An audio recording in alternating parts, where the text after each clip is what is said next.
Hello, and you're welcome to another exciting episode of Ways Exclusive. And as you already know, we always bring the best, the biggest, especially, when it comes to Ways Exclusive. We try to make sure that we're bringing the top 1%, in their industries. And tonight, we have none other than the CEO of Nilayo Sports Management Company, former commissioner, two-time former commissioner of youth and sports in Ogun State, none other than the owners of Access Lagos City Marathon, none other than Bukola Olopade, and he's joined me tonight. Thank you so much for joining us. Thank you very much. And you look very sporty today, and you're representing Ogun State in your Adire. Very lovely attire. Proudly, Ogun State. Thank you very much. Thank you, viewers, and thank you for mentioning Adire, because we're on a crusade to ensure that we buy Ogun State and Yoruba Adire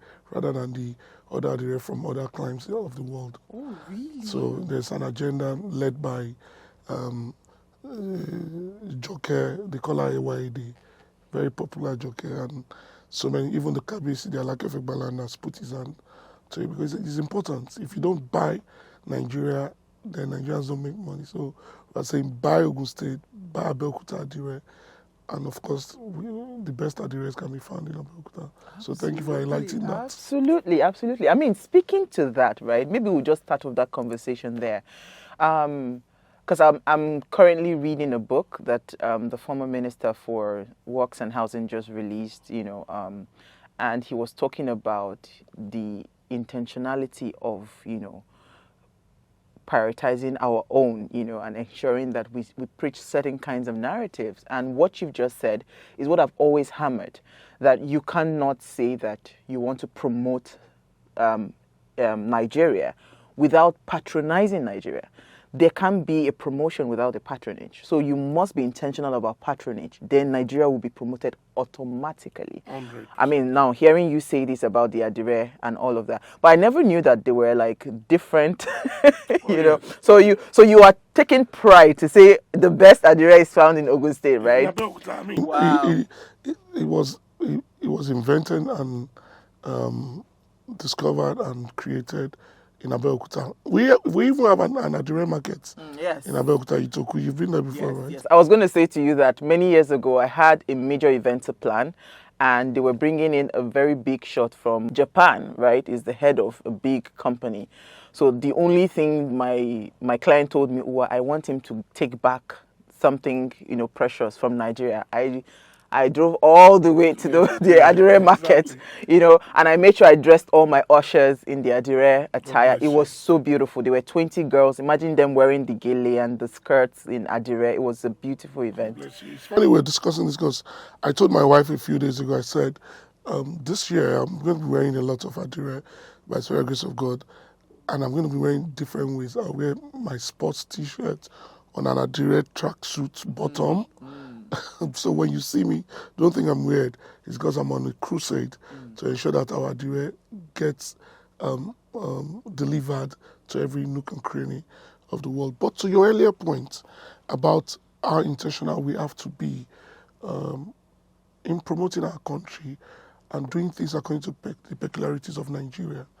Just last night I had a discussion and a sort of exchange with a few runners of the Access Bank Lagos City Marathon.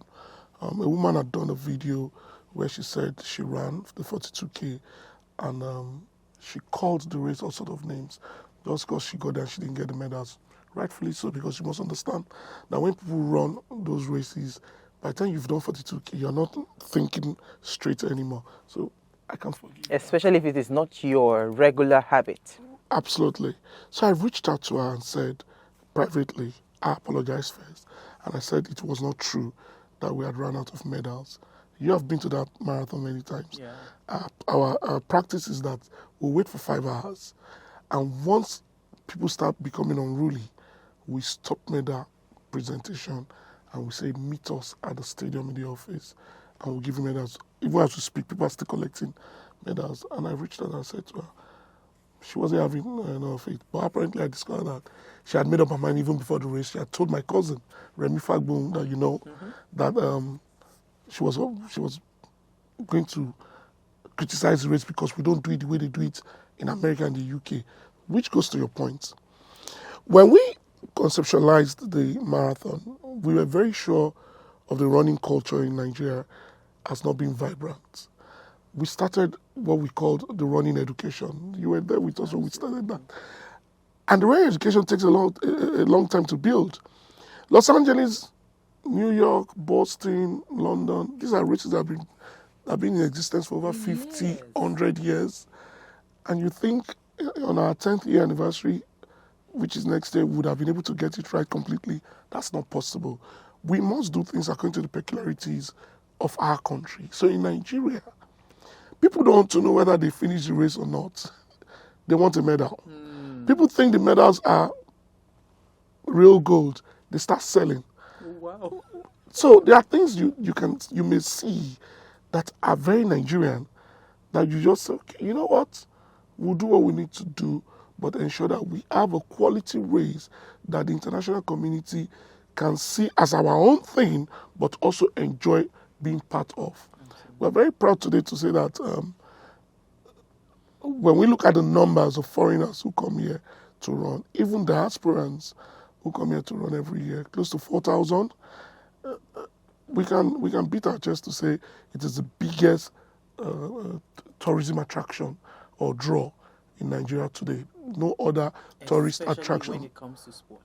Yes, no other tourist attraction brings foreigners in that number to Nigeria on a particular day. But I want to appeal to any runner that is watching this. We'll keep doing the best to make sure that our race gets better. We apologize for all the inconveniences that people would have faced. It's a learning curve for us, but always remember that this is a race by Nigerians, most importantly for Nigerians and the world, but first for Nigerians, and we'll do things according to the peculiarities in a better way. Absolutely, absolutely. And I think this year was quite interesting because I saw that a lot of campaigns that Access Bank had done were in line with that education, running education. A lot of people don't have the culture. Absolutely. I mean, over in these climes that you're being compared with, most of those people, they plan, it is in their calendar. This one you have to really, like nudge people to want to participate and all of that. Very, very few people have it in their calendar to say every year. I know somebody that has been faithful from day one. She's always running the 10K every single year. She does not miss it, right? But those people are quite few. It's not a huge number. So, I mean, yeah, I get it. So they will have to continuously be some level of refinement, right, to that effect. So, but I mean, you have been commissioner twice, youth and sport, and you've you've served in the government, in the public sector, and you then moved to the private sector.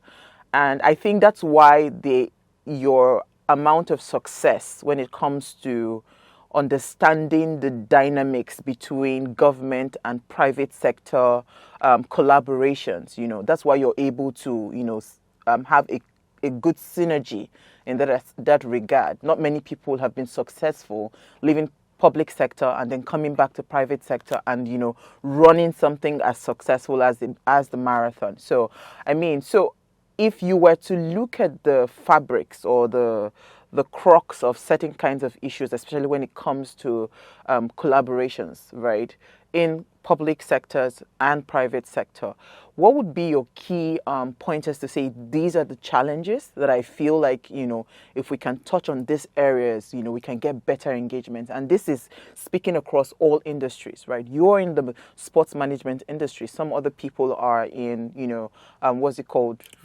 Fintech, they're in media, they're in health, and all of those things. Some are in manufacturing, but it still definitely would be the same problem across board, why we're not having that smooth synergy. What would be your main challenges that you bring out, and what would be like pointers to to resolving those challenges? I think the most significant aspect of such collaboration, which are those collaborations are essential, because 9 out of 10 times the private sector in Nigeria does business with the private sector, with the public sector. And those collaborations are extremely important. I think the first thing is understanding boundaries. Understanding that with the public sector, there are a lot of bottlenecks that you need to be patient about. there are a lot of ego throwing rather than in the private sector where you have a lot of professionalism. People don't care who you are. As long as you're doing the right thing, they don't care if they met you today or yesterday or many years ago. Can you do this? You have a Gantt chart, timelines, project management A to Z, everything tailor-made, everything delivered and executed in a way, and where reports are given afterwards. Those are things that you struggle with the public sector. So personal experience has shown that once you're able to understand the boundaries, what are the boundaries that you need to put in place when you're dealing with the public sector? What are the boundaries you need to have when you're dealing with the private sector? And you're able to fuse it together, definitely it will help your business. In my own case, I remember leaving government in 2011, and the first thing I said was, the public sector has built my capacity and has widened the scope of my network. And I thought, how do I make use of this network now? Because I had met so many people that I used to dream of. Or I used to just wonder, see them on TV and say, I wish I nice can. to see this person. Do you understand? But I'd had a one-on-one relationship with them as a result of the platform that was given to me by being a player in the corridor of power and in government. And I sat down and I said to myself, how do I monetize this? Because I like money a lot, as you know. How do I monetize this? How do I monetize this capacity that's been embedded in me by playing in government? So the first thing I did was to go back to school to study sports management, because again, I needed to understand the science behind making money from sports, the science behind managing sports, the science behind having sustainable projects in sports, and also creating a huge business from sports. After I did that, I came back home from South Africa and I said, yes, I know it now. I need to bring my bureaucratic experience from the public sector into the private sector, whilst understanding that those bureaucracies may not work with the private sector, but also introducing them to something that they don't have access to. Absolutely. And so if you see everything we've done at New Lion Sports, everything, there is a collaboration between government and the private sector. And it has worked in such a successful way because, again, like I said, I understand those boundaries. So just following up on that, speaking to it, you have gone across different governors. In Nigeria, when you have a project and there's one dispensation, you will be praying to God that that because it's an ego thing, like it was this person's government, I didn't do it, and all of that. But you have been successful. Just going with the flow. So soldier come, soldier go, barrack remains. That's how I see the Access Lagos City Marathon project. So how have you been able to do that? I'm speaking to your experience in bureaucracy. So for the Access Bank Lagos City Marathon, 100 credit must be given to Governor Babajide Sanwo-Olu. 100% came in, believed in the marathon as a veritable tool of empowerment, employment, tourism, optics, and lifestyle. He understood it and bought into it and decided to own it. That credit has to go to him. It's not me. When I say to people that Governor Babajide Sanwo-Olu has epitomized what true leadership in government and continuum in government should mean, it is from those sort of examples that people must pinch what we are positing. Having said that, again, the experiences of building a network when I was in government has helped. I'll give you a typical example. Governor Dapo Abiodun is hosting, CON will be hosting the next National Sports Festival. He's appointed me as the chairman of the LOC. Oh, congratulations on that as well. Thank you. But do not forget that I was the commissioner that superintended over that in 2006 with the name Gateway Games 2006. But because Governor Dapo Abiodun CON is also a great mind and a great leader who understands the concept of productivity in a positive atmosphere, has also bought into the name Gateway Games 2024. Absolutely. Without looking at what's it called? This is not my predecessor. It is this. Taking away all Even those the government. political issues Yes. he's had with, All the political. Yes. was the governor Bottlenecks. then. Exactly. Most other governors would have said, no, Change your name. this was under Gbenga Daniel, change the name. Cancel it. No. In fact, the free hand with which he has allowed the LOC to operate whilst he's supervising us has been amazing. And I can say the same thing with the former governor of Delta State, Governor Okowa, When I attended. who hosted many things. But don't forget that our experience at Nilayo started with Governor, in Delta State. Okay. Started with Governor. I keep forgetting his Oduaga. Governor Oduaga, my senior brother, who gave us our first rodeo, which was IAC 2023, with Amaju as the chairman of the Sports Commission. But when Governor Okowa came in, he still decided to trust us with 2018 African Athletics. You were part of that. Yes. I remember the fundraising dinner that we had. You came in looking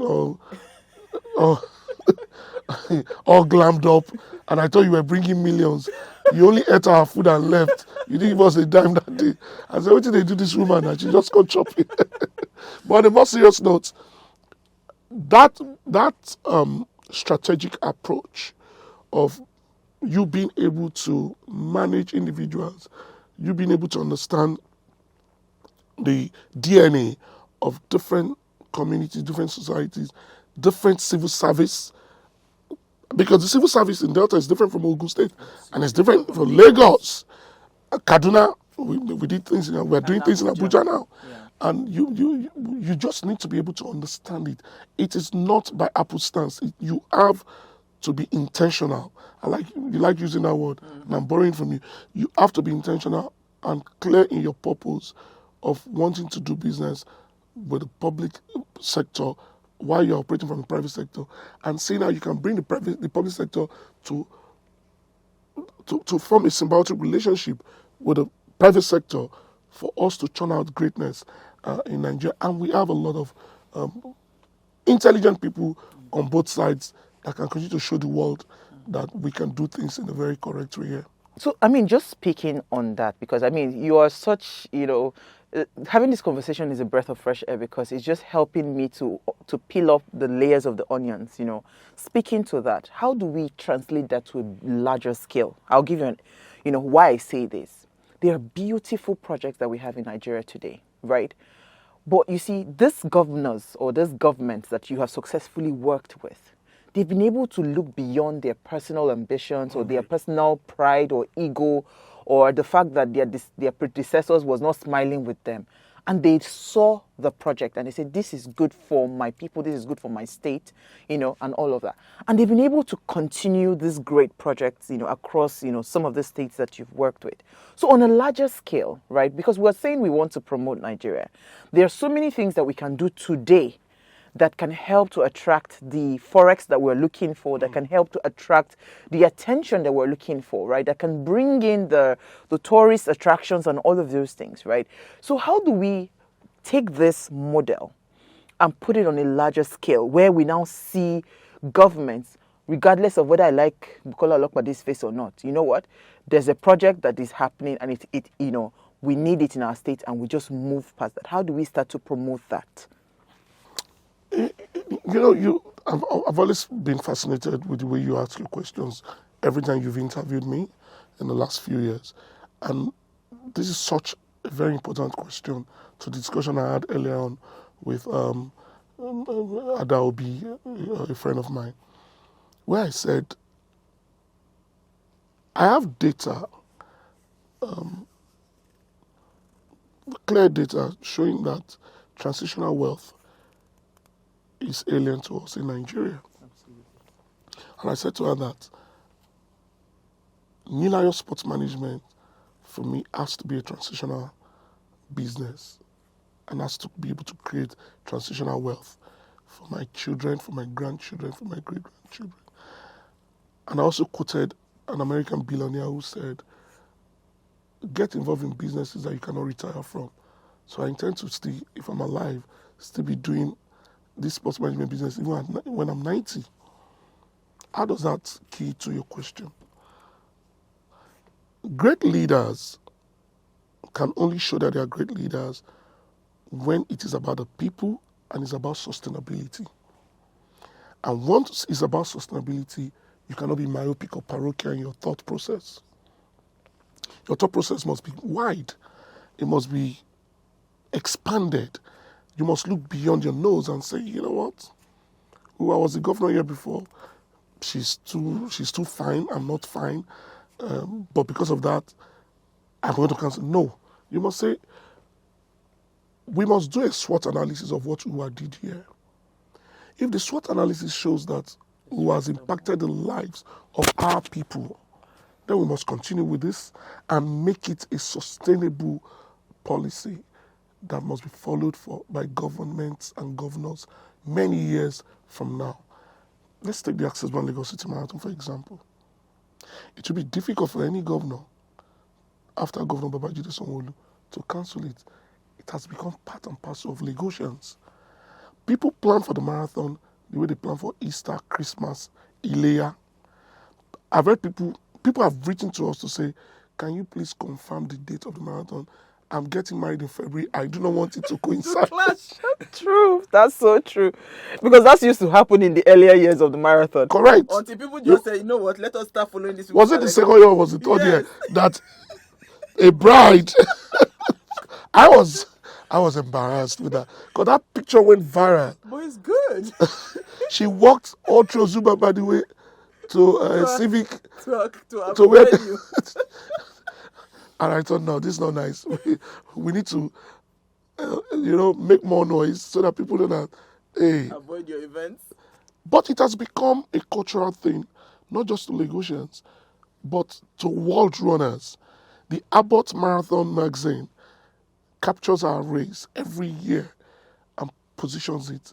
That's because Governor Babajide Sanwo-Olu looked at the advantages involved in having that race, did the SWOT analysis, and decided that whatever Governor Akinwumi Ambode did, we are keeping this race. This is for our people in Lagos, these are our people in Nigeria, and we must sustain it.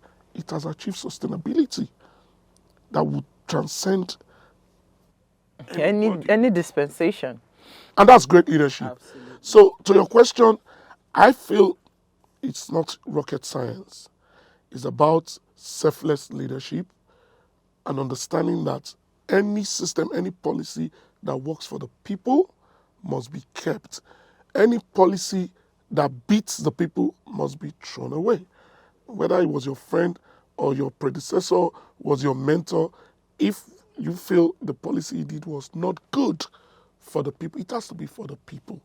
I know it sounds cliche that politicians say for the people, but I've seen some great governors, even up to now, who every time they talk about the people. I'll give you a typical example. On Saturday, I had a long meeting with my governor, Governor Dapo Abiodun, and he said, Bukola, I want these games to touch the lives of thousands of people, especially at a time when we need to feed people, create jobs for people. So, and he looked at his economy team and said, we must capture in numbers. I want to know how many people we can empower with this. I want to know how many jobs we can create, ad hoc or permanent jobs. I want to know the effects, the socio-economic effects. And I'm not sugarcoating, I'm quoting verbatim. I want to know the socio-economic effect this would have on our people. If we are building facilities, the local content, and our people will benefit from it. And I sat down there and I kept on saying, thank you, Lord. This is all I've asked for. As the chairman of the LOC, this is what I need government to do. Because I know the power of sports. A lot of people underestimate sports, but the power of sports is humongous. It's crazy.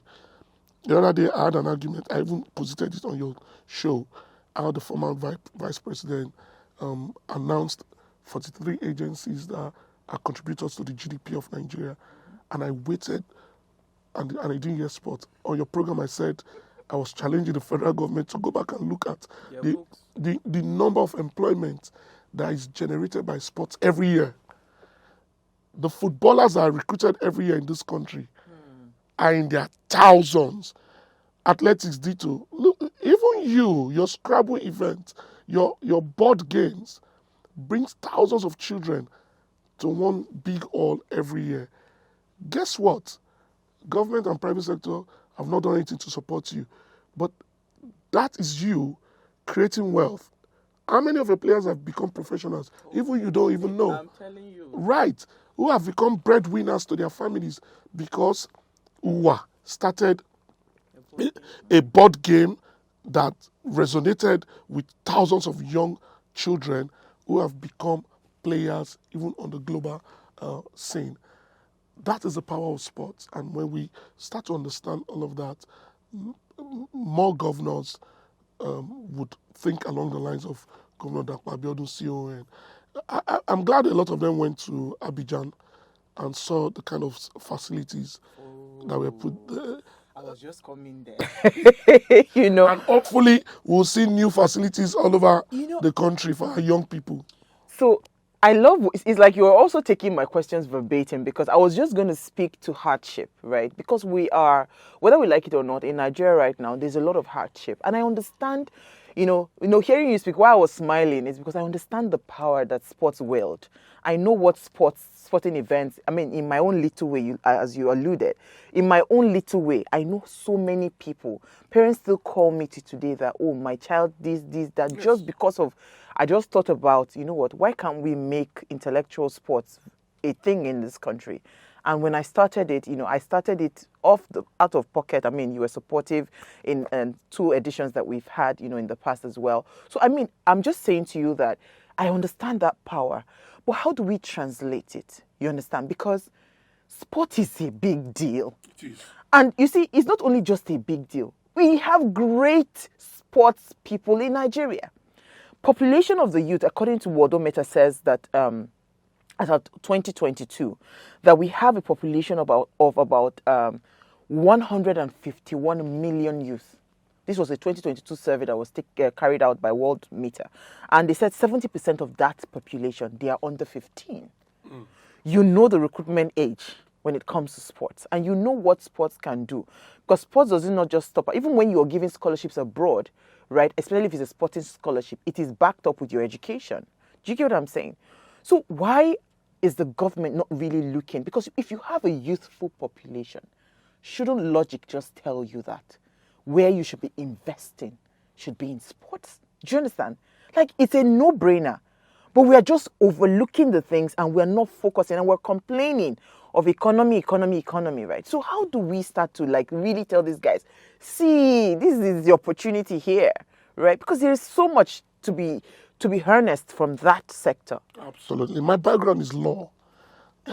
But nobody can, nothing in this world can push me to go and... When you told me you were a lawyer, I did not believe it until I saw... Until I introduced Peter Umba. Peter Umba was, His Excellency Peter Umba, Governor of Enugu State, was first in my law school class in England. I know, people see Ozogula, they don't see... There's no law in you. But I can never leave sport again. Can never. Because I've seen how much impact we bring to people's lives. From when I was commissioner to being a sports entrepreneur. I've seen how every year we create a livelihood for indigent children. You talk about hardship. Let me give you a typical example. 2 years ago, I approached the Commissioner of Education in August and I said, I have an idea. I said, football is played by poor children. I don't care anywhere, any society. I don't care how you look at it. Rugby is played by educated, wealthy children. Athletics. Golf, tennis. Yeah, Football is for the... That's why I don't like golf. I think it's a bougie sport. It's a bougie. People can do it for networking, but not for. Sorry, golfers. I apologize. They are powerful people, so I don't want to offend them. However, I approached them and I said, I have this concept in my head that I think would work. I don't want to build a football academy. I own a professional football team playing in professional league, Stormers FC. Although we are last on the league table, don't laugh at us. We are going to come back in the second round. we missed promotion by 1 point the last time. Yeah, I missed. Yes, by 1 point. Even if I half point. Sporting, our sister club won promotion. And I said, why don't you let us pick one secondary school? Let me pick the best 40 young players in Ogun State and register them under my club. But my company will pay for their tuition, uniform, boarding, feeding. And that will be our own contribution. But whenever we do business with these footballers, the school will have an equity, the state will have an equity, and we have 60% of the equity. And he signed off on it. It was only logical that I went back to my old school as An alumni. as a platform to use, and we had just built a stadium. So we picked 40 players. The essence of my story is this.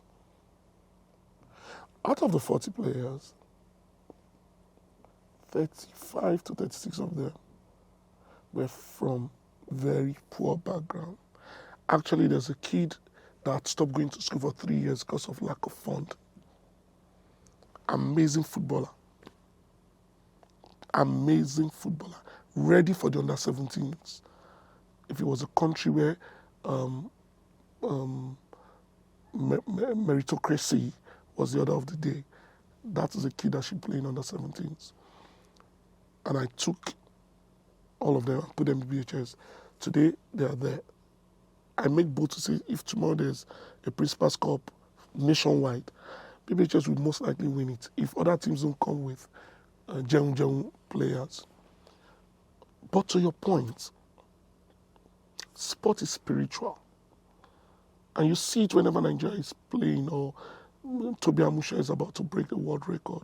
You see the connectivity between Christians, Muslims, traditional worshippers.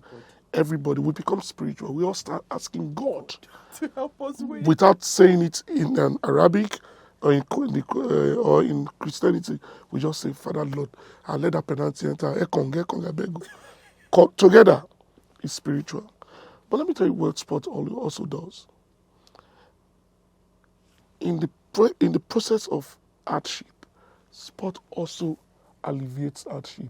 Sport creates a feel-good factor that creates chemicals within your body that elevates you from that sorrow state to a pedestal of happiness that is medicinal to your body.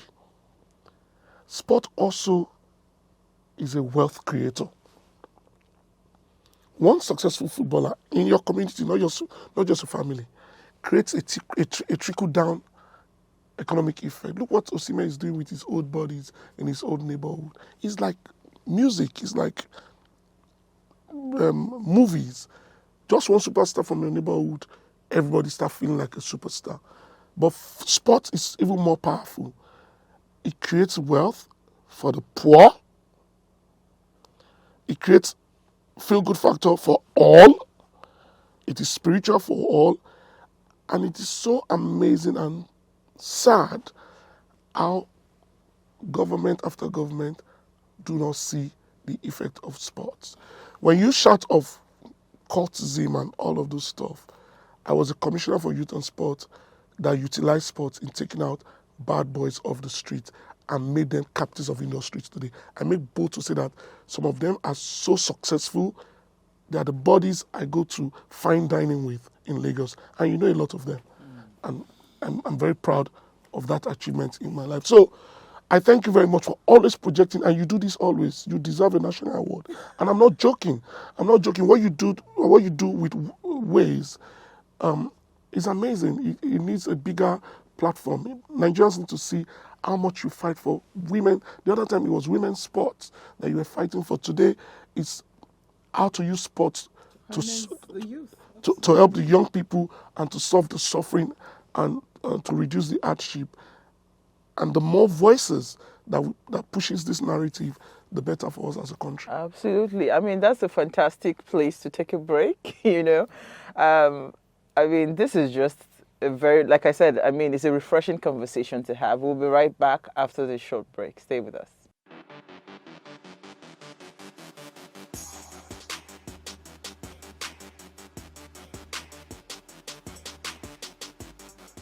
All right, thanks for staying with us. I mean, we've been having an amazing conversation with Mr. Bukola Olopade. You know, is my personal friend, especially when it comes to when I want to hear any news about sporting industries, right? I don't know about that lawyer part, but but sports, you know, and we're discussing so many things. I mean, issues around national concerns, issues around harnessing, you know, the huge population of the young generation that we have, especially in Nigeria, and just, tapping into the resource that we have as a people, especially with not just our young people, and also the opportunities within, sporting engagements across board, across all kinds of sports, and there's no other person to have this conversation, frankly, no other person to have the conversation than with, the biggest mogul in sports business in Nigeria, if I can say so myself. Thank you so much. I mean, it's always an honor. And I must say thank you because, it's one thing for you to recognize, the little efforts that we're making, but it's another thing for you to always support it, right? Some people recognize, oh, you're doing a good job, but they're not supportive. For every time we've put a call through to you, you are always available, to have that conversation with us. And, given the kind of personality that you are, somebody would think that this man will be too busy for us, but you always make out time, which is also commendable. It also tells me that no matter how far you get to, no matter how big the brand continues to grow to, you would always, have that special place, to discuss things, around how we can make it better. Yeah, absolutely. So, I was going to speak to better international outings. Since you touched about Côte d'Ivoire, right? And you said something around that beautiful player that you said that if there are meritocracies and all of that, there's not going to be any issues around him playing for maybe the Nigerian under-17 with his skills that he already possesses. So let's speak to our international outings, right? What is the main challenge? Because again, the just concluded AFCON, right? Even though, so I watched a few of the matches. God helped me because some of the things were giving me hypertension, But what I observed, right? Okay, so my son recently went for an inter-school competition, and they went to play basketball. And the next thing he came back, he was saying, "Mommy, oh, we lost the game." He said, "But the thing is, right? We were all great players individually, but we didn't know how to play as a team, right?" And I think I observe that all the time when it comes to our international outings, especially when we go out to play, with maybe Super Eagles. But I think the Falcons have been able to successfully play as a team. I'm not sure how that is happening. But I see that especially with the Super Eagles, right? So what is the problem, right? Because some people have argued that international events like that, there should be like months or if not even years of like practicing and all of those things.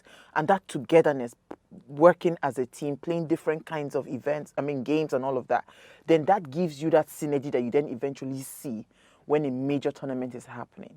So would you agree with that summation, or there's something more that we need to understand, that would be the challenge when it comes to international outings? So you must juxtapose reality to wishes.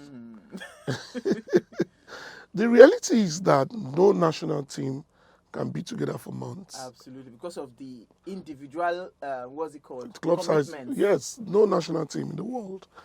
And so the only way you can be together for like a month or 3 weeks, or actually a month, is when you play to the final. So this is the first time in a long time that the Super Eagles were together for 5 weeks. 2 weeks before the tournament and 3 weeks during the tournament. And if you notice, this is why they say you must have teams that are a tournament team. A lot of us, who said there are no minnows in world football and African football, also left viewers with the caveat that though there are no minnows in African football, they are also specialists in tournament football. That once they cross the Rubicon of the round of 16, it's always difficult to stop them from getting to the final. Nigeria is one of such teams because the team tends to grow in cohesion, in togetherness by every match. So when critics say we didn't play as a team, I was wondering which match. Which match did we not play as a team? We actually grew from the Equatorial Guinea first match to the Cote d'Ivoire match to the one against Guinea-Bissau, and we kept on growing and kept on growing. Unfortunately, for the final, it was uphill in the sense that we were playing against 59,000 people plus, Absolutely. plus 11 11 players in the players. field. Sure. And those were players who had, from the round of 16, fought battles. Just to get there. So the winning mentality and the warlike mentality was in them. If you call Kese and the Cote d'Ivoire team to come play Nigeria in neutral ground tomorrow, they will struggle. Let's go and play in Los Angeles, Nigeria, Cote d'Ivoire. It will be a different ball game. But they had built themselves, they had psyched themselves up. They were warriors. They were warriors. They played with just 10 men in the in the quarterfinals. No, semi-finals, the red carded from the 20th minute. And they won that match. Actually, at a stage, I said, I really want Cote d'Ivoire to win this match. Because they were warriors, they fought. I like hardworking people. I know they really fought us in the final. So let's cut the Super Eagles a slack. Let's thank. So let's not be part of those people that promote. No, that, But do you think 2 weeks was enough? Because you said 2 weeks prior. Was 2 weeks enough? Couldn't we have done maybe like a month? The FIFA rule. Standard, okay. FIFA rule that permits your club to release you gives only 2 weeks. Oh wow. It's a FIFA rule. Okay. So Cote d'Ivoire and all their international stars did not get their players until 2 weeks to the tournament. South Africa, with all their local players, club sides like Sundowns, couldn't have released their players, and they had 10 players in that team. They couldn't have released those players Until 2 weeks. Oh, I get you. So and this is the other thing, when Nigerians start criticizing, I get really petrified. Don't fall into the space where Nigerians I'm learning from you. want to come after, because you see all sort of all stories, distorted lies, everything, without people being very reasonable. I believe, and you're looking at football, you're looking at just football. I believe when you look at the greater number of sports we take part in international level, more people should pay emphasis to the lesser sports. People call them lesser sports. I don't. When you look at the Paralympians, oh my goodness. Those guys put are your money amazing. there. Put your money there. Support what they are doing, because you are guaranteed laurels. They are team players. They love one another. You spoke about They it. always win. They You are come back guaranteed with laurels.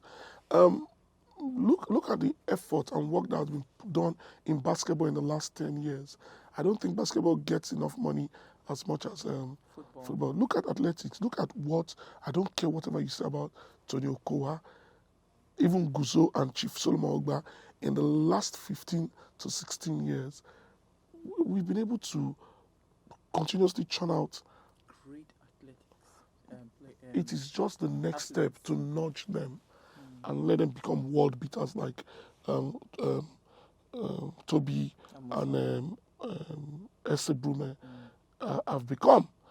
And I believe we can do it. I am a very strong pathological optimist on the Nigerian project, be it in healthcare, sports, media, fintech, name it. I believe this is a great country. This is a country that is going through a lot. A lot are evolving, and at the end of the tunnel, the light that is beaming is very bright.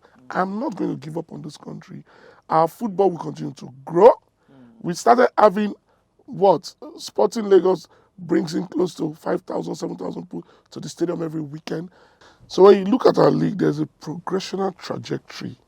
and you look at our football, and you look at the other sports that I had mentioned, there's a progression trajectory towards greatness. Road running has inspired so many young long distance runners to emerge. And I have a belief that within the next 4 to 5 years, the runners from Jos Plateau will do some wonderful things that will make us proud.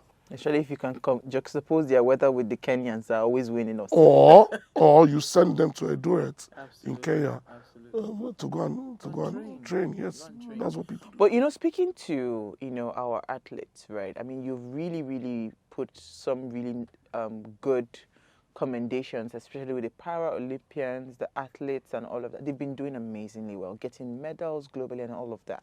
But what we see constantly when they come back to Nigeria is a thing of, oh, I'm promising you a house, because I've heard some kind of grapevine gist, and I don't want to accuse any government, but it's a constant thing in Nigeria where after all the promises, it's almost like a media promise, right?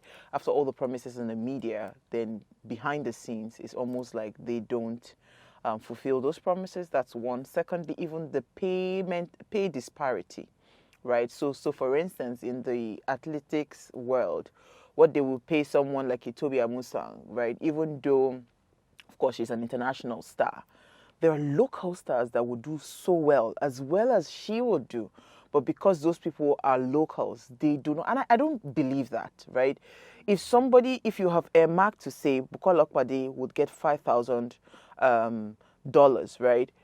And Bukola Olopade is from one place in Ijebu Ode, Ijebu, where's your Ijebu from? Abeokuta, and Uwa, okay, because Uwa is coming in from the US, Uwa will get 10,000 it's US. Uwa gets 10,000. Even though if they put Bukola and Uwa in the same game, Bukola will do 10 times better than Uwa. But just because she is coming from an international, climb, she's treated differently. I mean, if you had listened to Idris Abdulkarim, that was part of the problem he was fighting about, when he says there was payment disparity when they bring international artists and local artists. Why don't you pay them the same thing, right? I mean, they are also entertaining the crowd and all of that. So do you agree, first of all, with that theory, right, about the payment disparity? And also, why do we still have issues around failed promises? It's almost like media promises when it comes to athletes and what they've achieved something. So just whatever you promise them off or online, fulfill it offline. Those. Again, you'd have to just pose reality and storylines. It is not true whatsoever that when the two of you are going for the same games in Nigeria, that the international athletes coming from abroad gets better pay. That's not true. Once they say, it's like in football, Olokere was the only home-based player, right? Every winning bonus Osimhen got, he got the same. There's no disparity. There is disparity in terms of from sport to sport, in the sense that footballers may even go to the Olympics. Falcons, if they win today against Cameroon by God's grace and win the return leg, they're going to the Olympics. So they may go to the Olympics and Toby will be running for AFN, getting the same same allowances.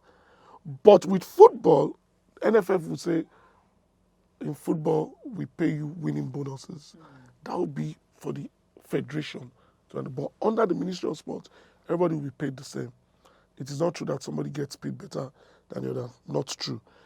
Not true. I'm telling you straight up. Leave it for the viewers to answer. Not the viewers. I've been in this industry for almost 30 years. This grapevine gist was from a very reliable It is, source. and I'm telling you, with all due respect to athletes, I'm telling you, it's telltale. Okay. It is telltale. No, listen now. No Ministry of Sports would bring you in badminton and you in squash racket and take you to the same Olympics. And just because you are a star badminton player, no, not possible. What federations tend to do is to say, oh, Toby Amusho, I'll put you in the hotel. That's the federation. And SA, I'll put you in the hotel. Again, because of your level of participation. Don't also forget that there are times that even the athletes do that on their own. Because these are star athletes with a lot of money in their pockets. But I know for the Olympics, you all stay in the Games Village. It's cast in stone. You stay in the Games Village together. Nobody. However, let's look at other aspects of your argument. Without getting into Idris Abdulkarim's controversies, I don't need that. As at the time Idris Karim did those stuff he did with 50 Cent and Jay-Z and Beyonce and God, we had not climbed the ladder to be able to ask those questions. The Yorubas, and Idris Karim will understand this, will say, Ma bere iku to pa baba ite owo oba ite ikuda. Do not ask the dead that killed your father when you do not have the sword to revenge his death, because you'll be crushed. At the time he was asking, it was premature. Afrobeat was building up. The momentum was coming. People like Idris Karim, Two-Face, Remedies are legends and iconic figures that we must always respect because they paved the way for what Burna Boy, Davido, Wizkid, Sheishe, Yemi, the boy now, Yemi, Vibes, Ashake, Olamide, that they are earning today. Even through streaming, your Bini brother was no the Charlie Poppy. I tried to call him for the marathon with Odumodu. I only heard about them in December. I tried to call them for the marathon. I cannot even tell you what they asked for. And Sheyi Johnson said to me they could have done without the money because they're making mad money from streaming. Those things were not present when Abdul Karim was. It's the same thing in sports. You cannot undermine the way Osimhen will be treated. You know, even if you want to call it preferential treatment, because of what he has attained. Osimhen was once a junior player in the national team. When someone like Ahmed Musa was called, senior man, and Kelechi Iheanacho who got to the national team, I believe people should be humble while trying to achieve success. People should be humble after achieving success. There are more important issues to be discussed around our sports than that. I feel as important as those monetary issues are, they are mundane to the policies that we must create for better welfare for athletes and players. The policies we must create for, like you said, promises to be kept when they've been given. The bureaucracy that we must cut when we say we want to give people houses and money, and they get the houses while they are alive, while they are young, when they can enjoy it. Those are issues that we need to discuss. Those are issues we need to pursue in order for these young men and women who have worked so hard to be able to enjoy the fruits of their labor, rather than the other mundane aspects of it. I believe there are so many things we need to work on. For me, number one, welfare package across board that must be improved, that must be increased, and that must resonate amongst all athletes. How do we help? Because you are a successful example of public sector, now private sector, and you're doing well. Because I see that another quick problem that we have within the public sector is I want to be there till I die. Do you understand? Nobody wants to leave that space because they are afraid of what eventually will become of them when they are no longer in positions of power. And that's why you see almost like regurgitating the same kinds of people within the public sector, which we could have been able to easily give some of these young minds opportunities to be able to come into the public sector. So what advice would you give someone right now that is in the public sector, to say, hey, see me, I've been successful. You don't have to be there and, things can still happen. How would you approach that quickly? There are two things to that question. First off is, and I say this to young people a lot, Nigeria has always politically empowered young people. So when they say, that's not true. When did I enter government? You were in your 20s. Late 20s, early 30s. And I met so many. Dimeji Bankole, we contested elections together. I'm older than Dimeji. Iyabo Obasanjo was a commissioner when he was 34. Titi Oseni was speaker in Ogun State. Women in Ogun State when she was 35. Governor Ibori was in his 30s. Donald Duke was in his 30s. Benga Daniel was in his 40s. Nigeria has always given opportunity to young people. But guess what? Every name I've mentioned looked at power, looked at politics, and realized that it is not served a la carte. And I'll say the same thing with corporate Nigeria. We've heard the Betwigwe and Aiboje story. Young GT bankers who decide to create their own banks. You've heard so many stories. I'm sure Big Brother Fola Adeola too, when they created GT, were young. And when you look at fintech today, I'm so proud of Nigerian young youth. They have taken the space, they've dominated it. They know it is not served a la carte. They are working hard day in, day out. Look at entertainment. Young people are dominating the space and they are winning and they keep winning. Look at media. Look at people like you. Look how long ago you started and you keep counting. When you count back, you started at a very young age. So my advice is very simple. For those who are embedded in the public sector and believe that life starts and ends there, it's not true. There's more money out here than in government.